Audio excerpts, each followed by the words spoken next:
Hey y'all. It is Lily May, and I am working on um some stuff for work. And the interesting thing is that yesterday it was so interesting. So many parents were complaining about the schools being closed and why their kids, were out of school and that their kids were going to be dumb. But the reality is, your child is not going to be dumb just from missing, a couple of days of school. And I think we have to stop being so overly sensitive and over exaggerating everything, because at the end of the day, when your child comes to school, it is our duty and due diligence to educate the child, but it's also your duty and responsibility to make sure that that child is being educated at home. Now, as it relates to SOLs and things of that nature, I need you to understand something. I need you to understand, first and foremost, that SOLs are standards. If you go to the VDOE website, you will find those standards on that website. Not only will you find those standards, but you will also find other websites and supplemental sites for you to be able to work with your child. So, in my opinion, instead of complaining about schools being closed and your child going to be dumb because schools are closed, go to those websites and work with your child while your child is at home. I mean, the reality is that, and I can speak from personal experience, my parents knew nothing about the stuff that we were doing in school, because my mother had me when she was 46 years old and my daddy was 56. So by the time I came along in school, my parents were so far removed from the things that were going on in the school system. But guess what? They still sat down with me at the table and worked with me on what they could, and they still took my work and looked at it to learn how to do it. And so one of the biggest things I need you to stop doing is stop making excuses and putting everything on teachers. We are not required to do what you need to be doing at home. We are required to provide 21st century instruction, and we are required, for those of your children who have exceptionalities, we are required to provide accommodations and modifications for their curriculum. And that's based off of the diagnostic instruments that we use to figure out what's going on with them. But once again, stop. Stop putting it all on the teachers and the school system to educate your kids. You got to make sure that you're doing what you need to do at home. So yeah, I just wanted to put that out there, but also to let you know, like right now, I'm working on IEPs and reevaluations. And for those of you that have school age kids, let me explain to you what that is. So an IEP is an individual education plan, and basically what happens is that document is a process. The eligibility determination is the process that determines whether or not your child is eligible for an IEP. But what happens is those, let's see here. Okay. Those the testing and stuff that's done with that, which is you would get what's called a Woodcock-Johnson test of achievement, and that's looking at the academic side of of things, your reading, writing, and mathematics ability. You would get a psychological done, which includes a lot of different diagnostic assessments, like the Westler Individual Achievement Test, and you might get the Woodcock-Johnson test of cognitive abilities, and then a social history. That's what the social worker does. But all of those tests are done so that we can see what's going on with your child.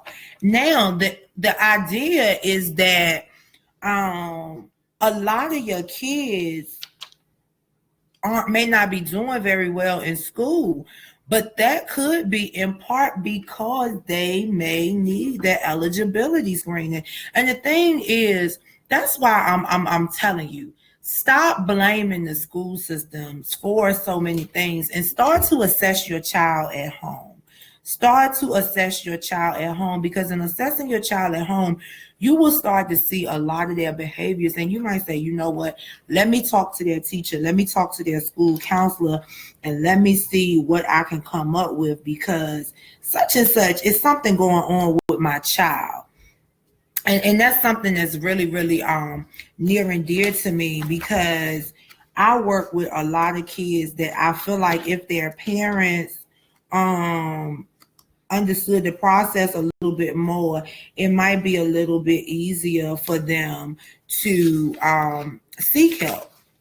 So that's one of the things I want to make sure you understand. That I think it's very, very, very important that we are making certain that we observe our kids at home. And definitely don't ever feel like, there's an issue. Like, I don't want you to feel like shade is being thrown, but I do sincerely feel like, we have to stop blaming other people for our shortcomings. That's one thing. You can't continue to go through life blaming people for the things that are happening to you. You can't do that. Some things are beyond our control. And I get that. I understand that. And my hope is that people will learn to be a little bit more sensitive and be a little bit more cognitive and conscious as it relates to the things that you're doing. I don't know. It's a sad day when we're not taking responsibility for our children. And I say our children. You guys know I'm not a parent. You know I'm not a parent, but I am an educator.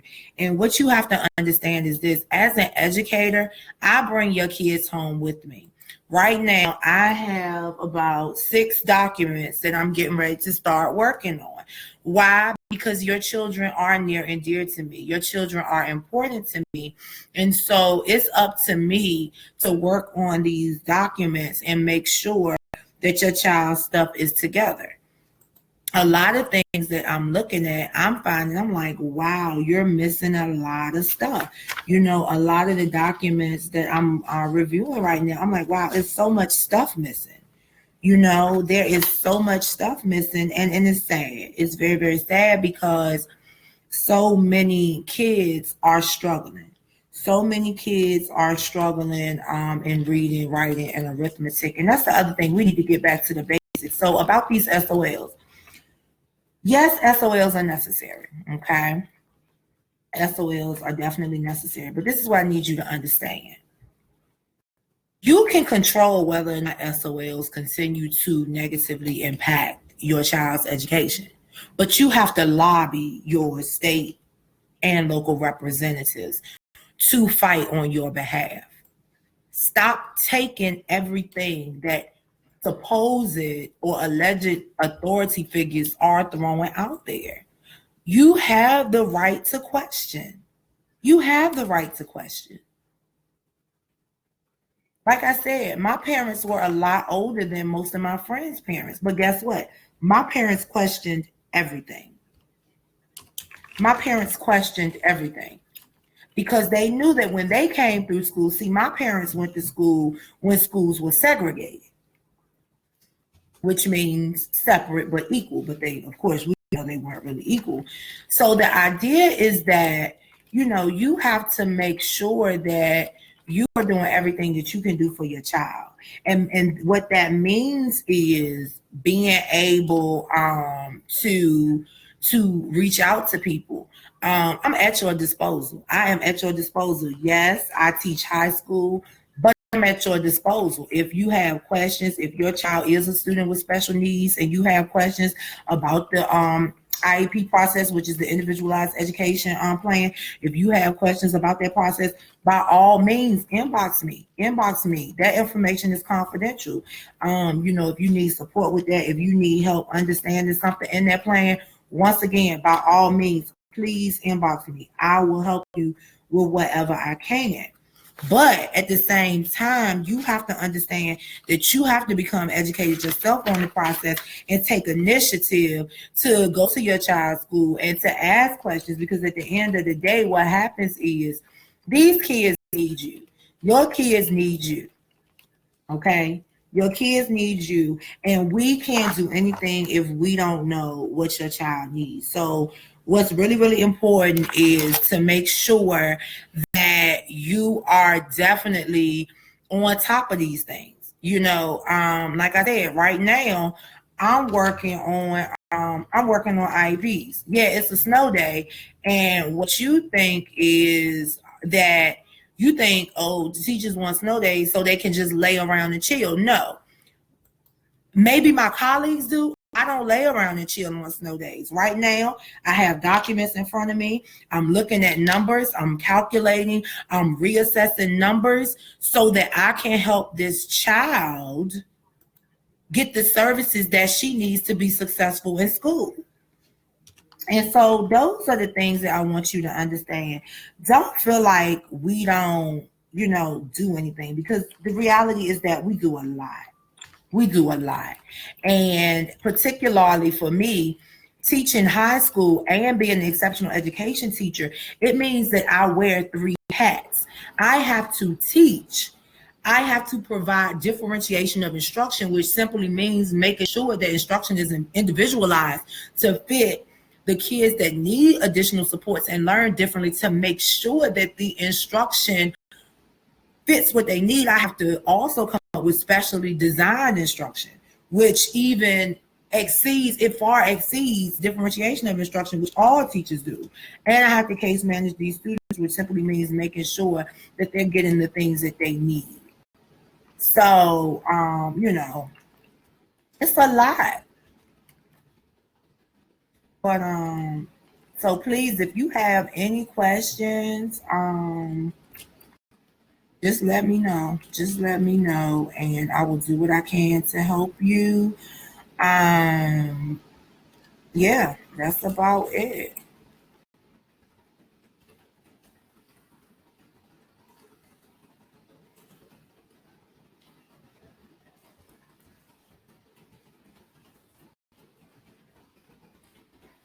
It seems like nobody really has questions right now. So I am going to probably cut this live. And hey everybody, how y'all doing? And basically what I'm doing is, it disturbed me that so many parents were talking about, their kids being at home, which I get it. But I also want, parents to understand that we are also always working. We're always working to try to make sure that your kids are getting, what they need. And sometimes we need a break. Because the reality is that even over Christmas break, we still have work to do. So what you have to understand is, you feel like, okay, teachers are off all summer. No, we're not. Because we have to, during the summer, we might get called in, particularly exceptional education teachers, we might get called in to get some stuff done. So don't make the assumption that just because teachers work, 9 months and we get spring break and all of that stuff, that doesn't mean anything. That doesn't mean a thing. Because we still have work to do. You know what I mean? I'm working right now. You just have to do what you have to do. You have to do what you have to do. And at the end of the day, that's just what it is.